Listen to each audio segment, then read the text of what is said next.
On a Saturday morning in March of 2004, Colette Marsh drove 40 minutes south of Lethbridge to an acreage sale outside Coaldale, Alberta, and bought a dead woman's seed cabinet for $60. The listing in the Lethbridge Herald had been simple enough. Farm dispersal sale, tools, furniture, household goods, seed cabinet, assorted. $60 takes all. No description of what assorted meant. No photograph, just a line in a newspaper that most people read past on their way to the hockey scores. Most people. Let me tell you about the Coaldale area in early March of 2004, because you need to understand what Colette was walking into before you understand what she saw in that cabinet. This is southern Alberta, flat and wide and unapologetic about itself. Hutterite colonies to the east, sugar beet country to the south, irrigation canals running straight as surveyor lines across the landscape, the kind of country where a woman's garden was as much a declaration of character as her last name or her handshake. Every farmyard had a kitchen garden. Every kitchen garden had a history. And the seeds in that history, the ones saved year after year by women who understood what they were preserving, told you everything about who those women had been, how they thought, what they valued, what they believed was worth carrying forward into the next season, which in farming country is the same thing as believing it was worth carrying forward at all. The woman whose cabinet this had been was named Dorothy Schellenberg. She was 79 years old when she died in January of that year, and she had farmed alongside her husband Abe for 51 years on the same quarter section east of Coaldale. She had no daughters. Her two sons, both of them in Calgary now, one in civil engineering and one in commercial real estate, had no connection to the garden their mother had kept and no understanding of what was in the cabinet she had built. Abe to make for her in 1963, from pine boards and old glass jars and a strip of cedar lining along the bottom shelf that kept the humidity just right. The sons had hired a local estate sale operator named Garth Winslow to clear the property. Garth Winslow had looked at Dorothy Schellenberg's seed cabinet and seen glass jars. A lot of glass jars. Old ones, some of them hand-labeled in a script so small you needed reading glasses to parse it. The kind of thing he thought might interest a picker or a decorator looking for authenticity. He'd priced the whole cabinet at $60 because it felt like the right number for something he couldn't quite categorize, and because he'd figured the jars themselves were more interesting than whatever was inside them. That is not what turned out to be true. Let me tell you about Colette Marsh, because you need to understand the woman before you can understand what she did in that farmyard. Colette was 53 years old in 2004. She had grown up on a grain farm north of Picture Butte, the daughter of a market gardener named Helen Marsh, who had spent every spring of Colette's childhood doing something that most of the neighbors found faintly eccentric, which was saving seeds, not buying them from the co-op, not ordering them from the big catalog houses, but setting aside a portion of each year's best plants, drying the seeds properly, storing them in paper envelopes or glass jars in the root cellar, and keeping a record in a hardcover notebook of what had come from where and when and how it had performed in the particular conditions of that particular piece of ground. Helen had a philosophy about seeds that she stated plainly and often. She said a seed was a promise. She said that when a plant set seed, it was making an argument about what worked in this soil, in this climate, under these conditions, and if you paid attention to that argument long enough, and if you kept the best of what it offered, you were building something no catalog could sell you, which was a plant that belonged to your place, that knew your place, that had been shaped by your place over years of selection until it was as local as the topsoil itself. Colette had grown up believing this the way other girls grew up believing in figure skating or the United Church. It was not a position she'd reasoned her way into. It was something she'd absorbed to her hands in the garden every summer and in the root cellar every fall and in the kitchen in January when Helen would spread the envelopes out on the table and go through each one and decide what was worth keeping and what had run its course. By 2004, Colette had been working with heritage seeds herself for 22 years, not commercially, not in any organized sense. She maintained what she called, without any particular formality, a collection, more than 400 distinct varieties, most of them vegetables, some of them grains, a few of them herbs that had come over with Ukrainian and Mennonite and German settlers and been grown in Alberta gardens for generations before the seed companies decided they weren't commercially viable and stopped selling them. She grew them out each year in a half-acre plot behind her house north of Lethbridge, selecting carefully, keeping records in the set of notebooks that had grown over 2 decades to fill a full shelf in her spare bedroom. She was not a prominent person. She was not a public person. She sat on no boards and held no positions and had never appeared in any newspaper except once, in 1998, in a brief feature in the Lethbridge Herald about unusual hobbies. She drove a 2001 Dodge pickup and wore canvas work pants and a fleece from a seed company that had gone out of business in the 90s, which she wore not out of loyalty but because it was still good. She was, in every visible way, an ordinary woman in an ordinary part of Alberta doing ordinary things, except for what she knew. Let me tell you about what Colette knew, because this is where the story actually begins. Colette Marsh could look at a seed jar and tell you with reasonable precision what was in it, when it had likely been saved, whether it had been kept well, and in some cases, what its lineage probably was. This was not instinct. It was the product of 22 years of handling seeds daily, of reading every heritage seed catalog and grower's journal and agricultural extension report she could find, of corresponding with seed savers across the prairies and in the Okanagan and in the seed-saving networks in Ontario that had been operating quietly since the 1970s. She knew what Mennonite bush bean seed looked like versus an Italian immigrant variety. She could identify a Ukrainian tomato strain from the shape and color of a dried seed. She could pick up a small brown envelope and tell from the weight of it whether the contents had been stored properly. She had never taught a class or given a talk. She had never published anything. She simply knew what she knew, and she used it, and most of the people around Lethbridge had no idea she knew it at all. Garth Winslow certainly didn't. Now let me tell you about Garth Winslow, because you need to understand the man who priced that cabinet at $60. Garth was 47 in 2004, and he had been running estate and farm dispersal sales in the Lethbridge area for 14 years. He was competent at his job in the particular way that competent people are when their job doesn't require them to be expert in any single thing. He knew furniture. He knew farm equipment in a general way.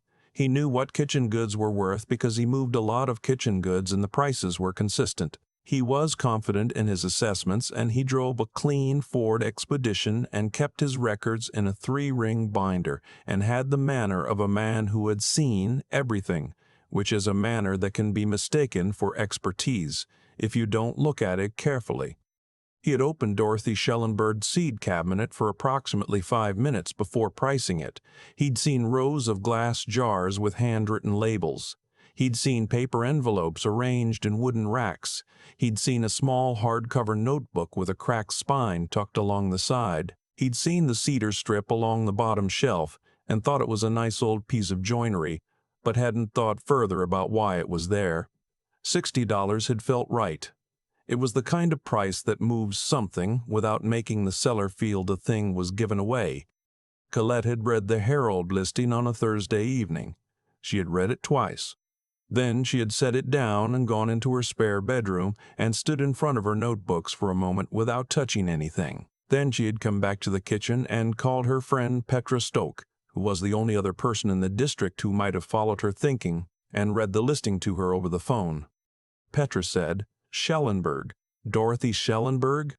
Colette said, "That's the listing." Petra was quiet for a moment. Then she said, "Her garden was in the slow food directory. I remember seeing it years ago. She was listed as a heritage seed keeper." Colette said, "I know." She drove to the Coaldale acreage on Saturday morning and arrived 35 minutes before the sale opened and sat in her truck on the gravel lane and watched 2 other vehicles come and park. One was a young couple who got out and walked toward the furniture stacked on the front lawn and didn't look at the outbuildings at all.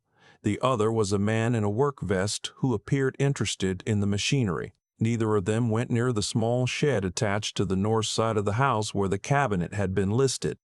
When Garth Winslow opened the shed at 9 o'clock, Colette was the first one through the door. She stood in front of Dorothy Schellenberg's seed cabinet for 7 minutes without touching a jar. Let me tell you about what was in that cabinet, because this is the reason the story is still worth telling. The cabinet was floor to ceiling, 8 shelves, built from rough-cut pine that had dried and tightened over 40 years until the joints were fixed as stone. Each shelf held glass jars of varying sizes, and each jar was labeled in Dorothy's small, precise handwriting with a name, a year, and a 1- or 2-word note. Bonne femme Carat, good keeper. Kleine Weisse Zwiebel. Grandmother Reimer, 1961. Tomate Noir de Creme. Heavy producer, replant. The labels were in French and German and English, sometimes all 3 on the same jar. On the second shelf, Colette saw a row of jars she had to look at twice to be certain she was reading the labels correctly. There was a jar of what appeared to be 4-Lynchluss lettuce seed, labeled 1973 and notated in German with a phrase Colette translated in her head as maintained from cutting. There were 7 jars of bean varieties, including 2 that Colette recognized from descriptions in the seed-saving literature as varieties that had been considered extinct since the 1980s, when the last known keeper in Manitoba had died without passing them on. The labels were in Plaudish, Low German, the language of the old Mennonite communities, and the dates went back to 1968. On the third shelf, behind a row of ordinary-looking tomato jars, was a small wooden box, the kind that might have held index cards, latched with a bent nail. Colette opened it slowly. Inside was a set of paper seed envelopes, not store-bought ones, hand-folded from heavier stock, each one sealed with a strip of brown tape and labeled with a date and a location. Halbstadt, 1953. Rosenthal, 1957. Chortitze, 1957. Chortitze, 1961. These were the names of Mennonite villages in what was now Ukraine. The seeds in these envelopes had come to Canada with someone who had survived the Second World War and walked out of the Soviet Union with seeds in their pocket. Colette stood there for 7 minutes.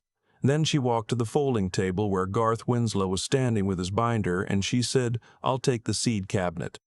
Garth said, $60 for the whole thing. That includes the jars. Colette said, "I know." She wrote him a check.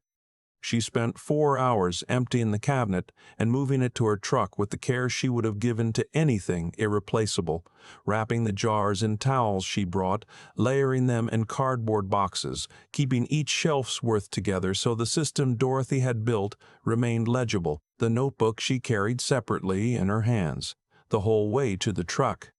By the time she was done, the young couple had loaded their furniture and gone. The man in the work vest had negotiated on a post driver and left. Garth Winslow was packing up his binder. He walked over while Colette was fitting the last box into the truck. He looked at the careful arrangement of jars and said, "You know anything about what all that is?" Colette said, "Some of it." Garth nodded in the way that people nod when they have already lost interest. "Old seeds," he said. "You never know." He got in his expedition and drove away. Colette sat in her truck for a moment, looking at the shed, now empty, the cedar strip still nailed to the bottom shelf bracket. Then she started the engine and drove north. Now let me pause here and ask you something. What do you think Garth Winslow believed he'd sold that morning? He believed he'd moved a cabinet of old seeds to a hobbyist, and he'd gotten $60 for it, which was what he'd priced it at. The transaction had gone exactly as expected. That was, in his understanding, a successful sale. What the transaction had actually done was transfer a living seed collection assembled over 50 years, including varieties that plant geneticists would later describe as irreplaceable, out of a cedar-lined cabinet in a shed in Coaldale and into the hands of the one person in southern Alberta who understood what she was holding. Let me tell you about what Colette found when she got home and began working through the cabinet properly. She worked methodically, the way Helen had taught her to work, starting from the top shelf and moving down. She opened each jar carefully and examined the seeds under her lamp, checking for moisture damage and insect intrusion and viability indicators she'd learned to read over 2 decades of doing this. She cross-referenced the labels against her own notebooks and against the reference catalogs on her shelf, which included seed-saving literature from the Prairie Garden Seed Exchange, the Heritage Seed Program in Ontario, and a collection of Mennonite agricultural pamphlets she'd been accumulating for 15 years. She made notes in a new notebook. The notes filled 26 pages in the first 3 weeks. The 4-Lens lettuce was viable. She germination tested it and got an 80% strike rate from seed that was 31 years old, which was not merely good, it was, by any seed science standard, extraordinary. It meant Dorothy had maintained ideal storage conditions consistently for 3 decades, which told Colette something very specific about the woman she had never met. The bean varieties on the second shelf were exactly what the labels suggested. She sent photographs and seed descriptions to 2 contacts in the Heritage Seed Network, a woman in Steinbach, Manitoba, and a researcher at the University of Saskatchewan who specialized in Mennonite agricultural heritage. Both responded within 48 hours. The Steinbach contact said she had been searching for one of the varieties for 11 years. The Saskatchewan researcher said the other had been documented in the literature as extinct. Colette sat with that word for a while. Extinct. A seed library uses that word carefully, the way a doctor uses certain words. She had a jar of something in her spare bedroom that a researcher at a Canadian university had filed under extinct.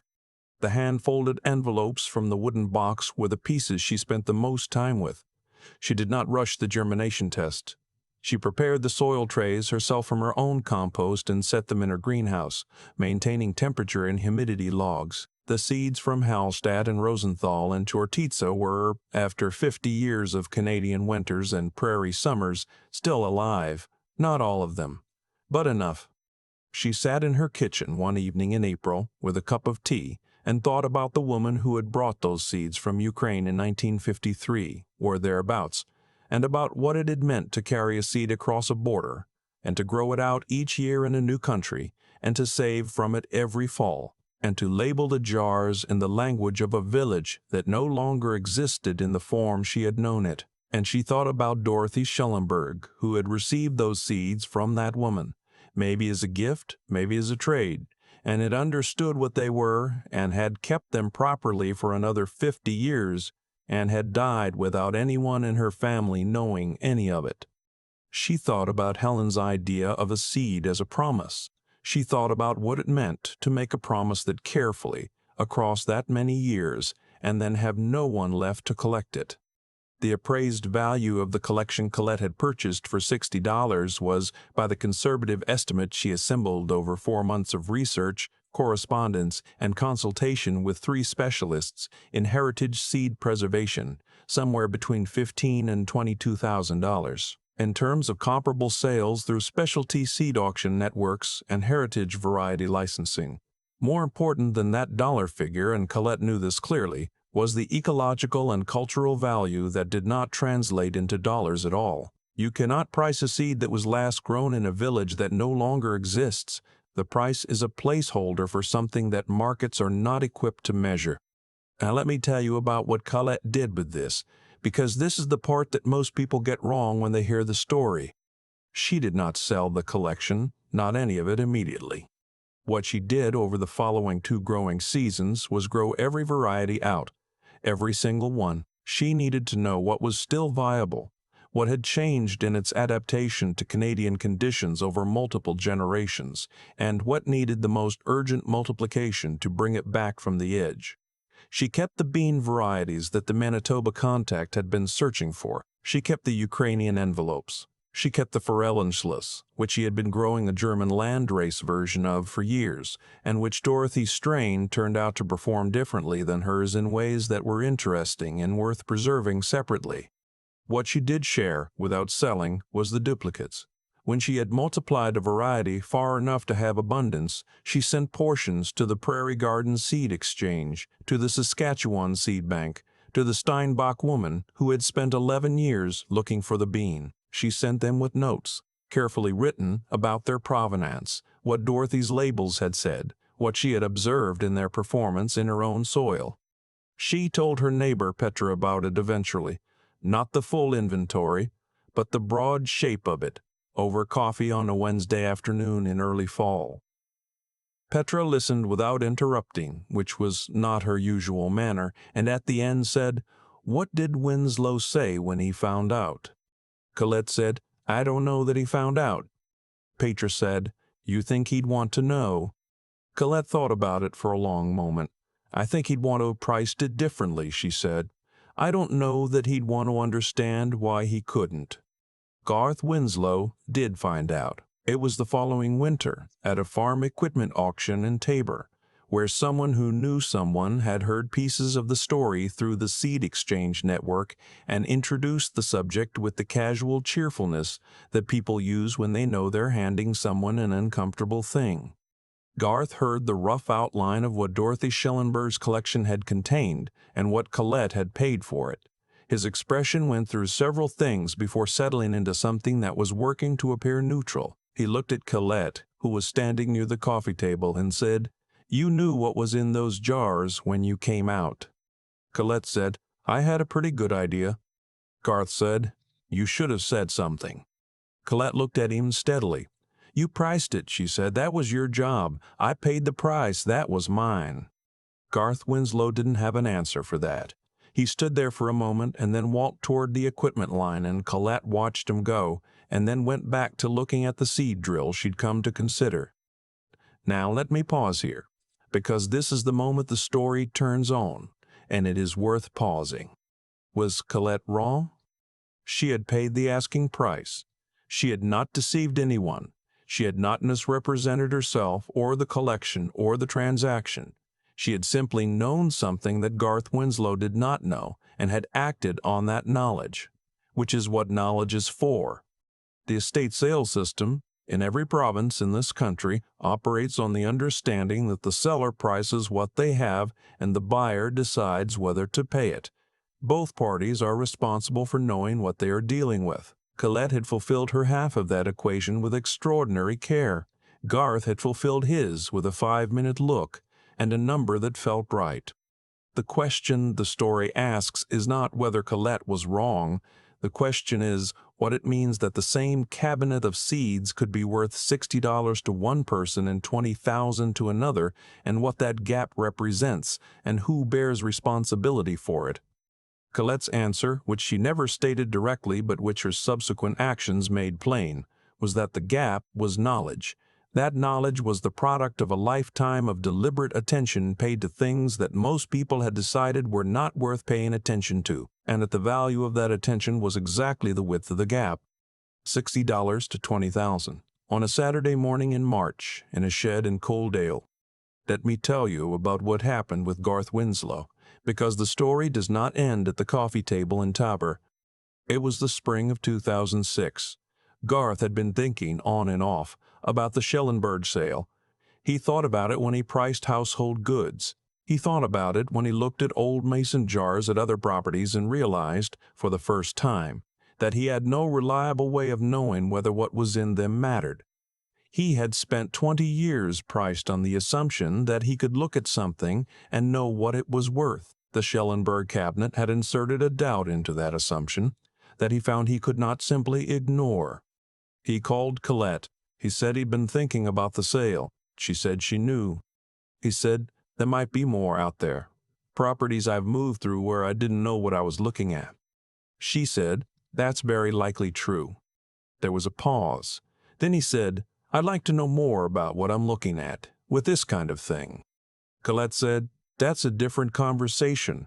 Come by the property on Saturday." He came. He came the following Saturday. He came most Saturdays through the summer of 2006 and into 2007. What happened during those Saturdays was not a course. It was not structured in any formal way. It was closer to what had happened between Helen Marsh and Colette Marsh on summer mornings in Picture Butte 25 years earlier, which was the slow transfer of a way of seeing from one person to another, to proximity and attention and the handling of actual objects. Garth Winslow did not become Colette Marsh. That was not possible and was not the point. But he became, over those 2 years, a man who could open a seed cabinet at an estate sale and know that he did not know what he was looking at. He learned to look at how things were stored as evidence of the keeper's intentions. He learned which questions to ask and which experts to call. He started contacting the Prairie Garden Seed Exchange before pricing certain lots. He started reading the handwriting on the labels before he decided what a jar was worth.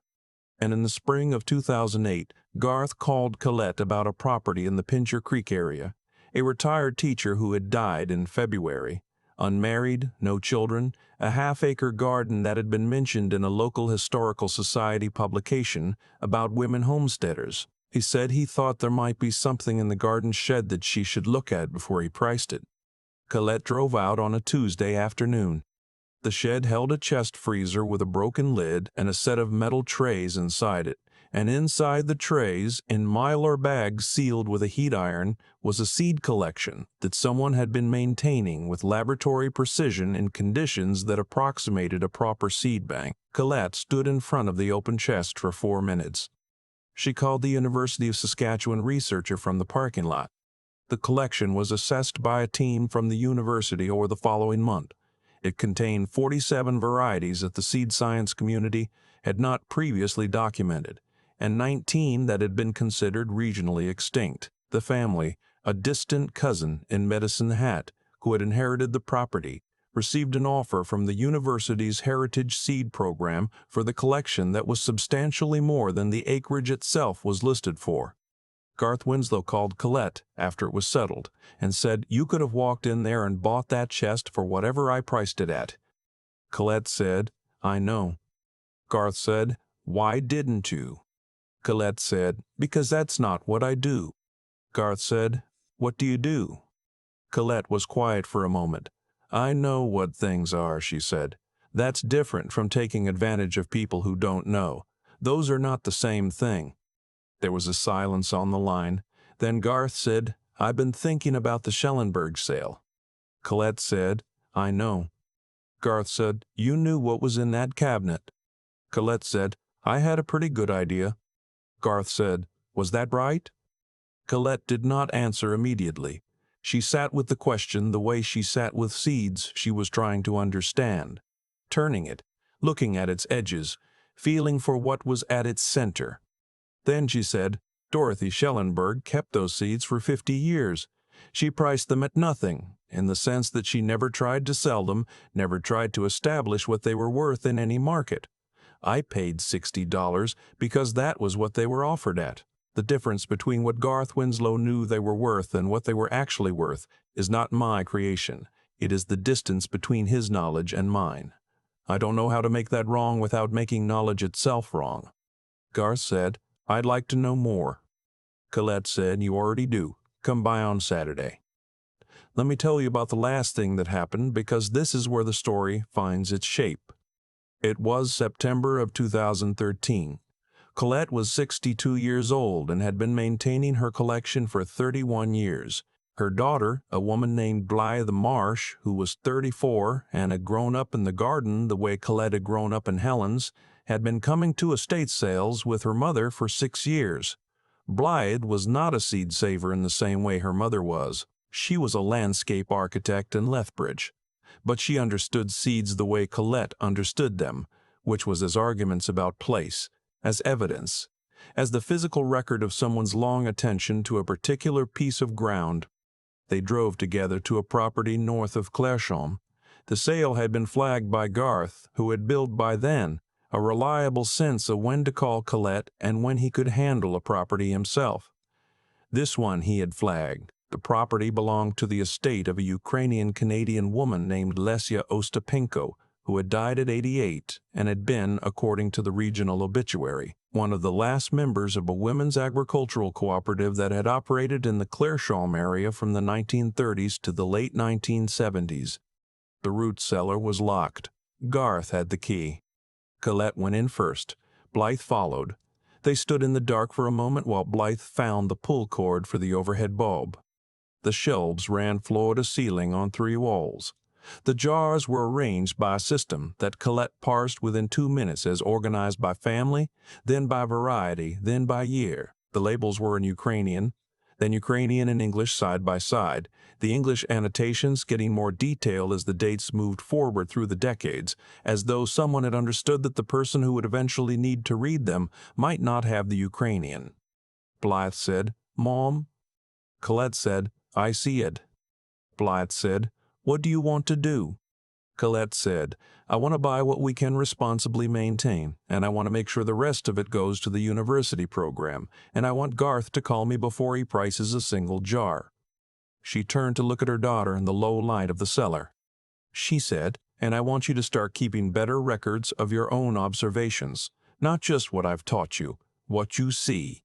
Blythe looked at her. "I've been thinking about something," she said. Colette said, "What?"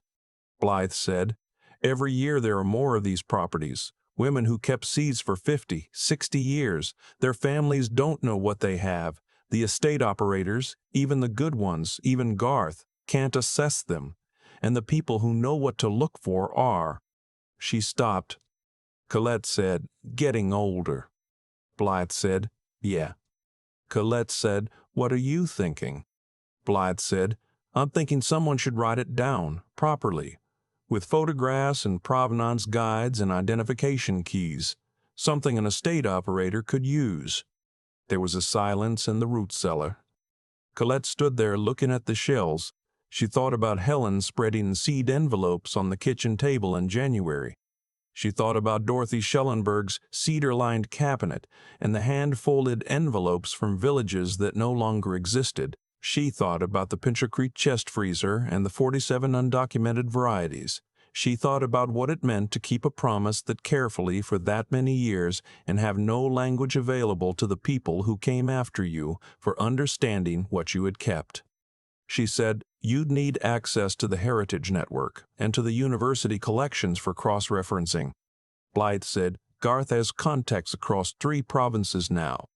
Colette said, "I know. He's earned them." Blythe said, "So you think it's worth doing?" Colette said, "I think it's the most important thing either of us could do." They started in the spring.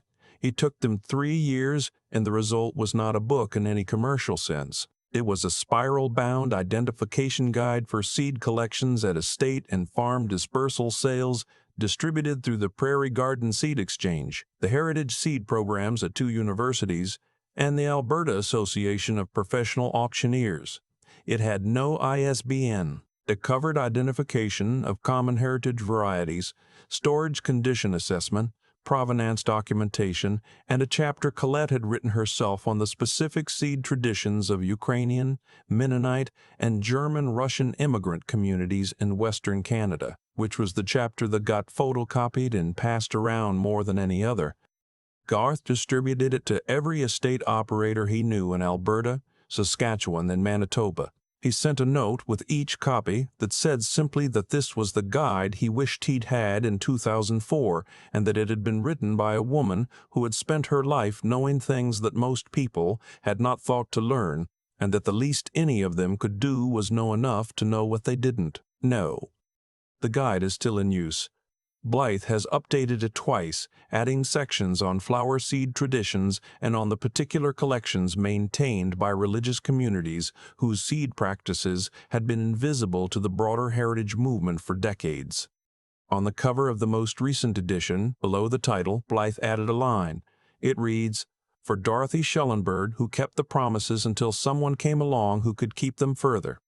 The 4-lane slush from Dorothy's cabinet is still growing in Colette's half-acre plot north of Lethbridge. So are the beans from the Mennonite jars and the tomatoes from the low German labels. The Ukrainian envelopes have been multiplied and shared to 3 separate collections so that no single freeze or flood or fire can end them again.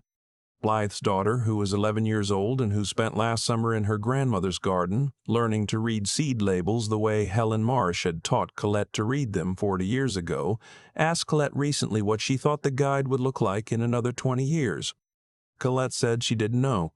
She said the properties kept coming, and the women who had kept these seeds kept dying, and the gap between what was in those cellars and what the people inheriting them understood was exactly as wide as the distance between a lifetime of paying attention and a 5-minute look at a shelf full of old jars. Her granddaughter thought about that. Then she said, "What if we'd built something online, so people could photograph a label and look it up?" Colette looked at her for a long moment. She said, "Then we'd better make sure the photographs are good." I think about Dorothy Schellenberg sometimes. Not the sale, not the $60, not even the jars. I think about her in the root cellar in January writing those labels in her small, precise hand, folding envelopes from heavier stock, sealing them with brown tape. She had no way of knowing whether anyone would ever understand what she was doing. She just kept doing it anyway. That's the part that stays with me. When I drove home from Coaldale that Saturday with a cabinet in my truck, I wasn't thinking about what any of it was worth. I was thinking about the cedar strip along the bottom shelf. Someone had put that there deliberately. Someone had understood that the humidity mattered, that the margin between a viable seed and a dead one was measured in fractions, and had acted on that understanding every single day for 50 years without anyone asking them to. That kind of care doesn't come from obligation. It comes from knowing that the thing you're doing is worth doing, even when nobody else can see it. I've had people ask me over the years whether I should have said something to Garth Winslow. I've sat with that question honestly. I paid the asking price. I didn't deceive anyone, and yet I know what I knew walking through that shed door and Garth didn't, and that asymmetry is real and it matters.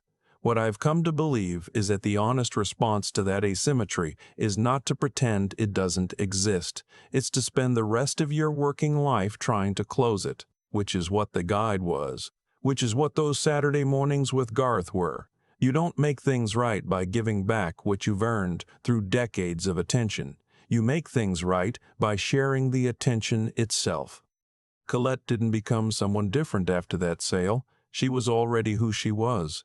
What the Schellenberg cabinet did was give her the material to build something that outlasted her, a language that other people could use to understand what they were looking at. That's the cause and that's the effect, as plainly as I can state it. You spend 30 years learning to see, and then you spend the next 30 making sure you're not the last one who can. The intelligence it takes to read a seed label, to understand what storage conditions tell you about the keeper's intentions, to recognize a variety by the shape of what's inside a jar, that's not a gift. It's built. Helen built it in Colette over 20 summers in a garden in Picture Butte. Colette built it in Blythe. Blythe is building it in her daughter. None of that transmission happens without the stubbornness to keep going when the work is invisible, when nobody is watching, when the seeds are just old jars in a shed that most people drive past without stopping. I think that's the thing Dorothy understood. Not everybody will see it, but somebody will. So you keep the cedar strip, you keep the records, you fold the envelopes from heavier stock and you seal them with brown tape, and you write the name of the village on the outside, even the village that no longer exists, because the idea inside doesn't stop being true just because the place that made it is gone.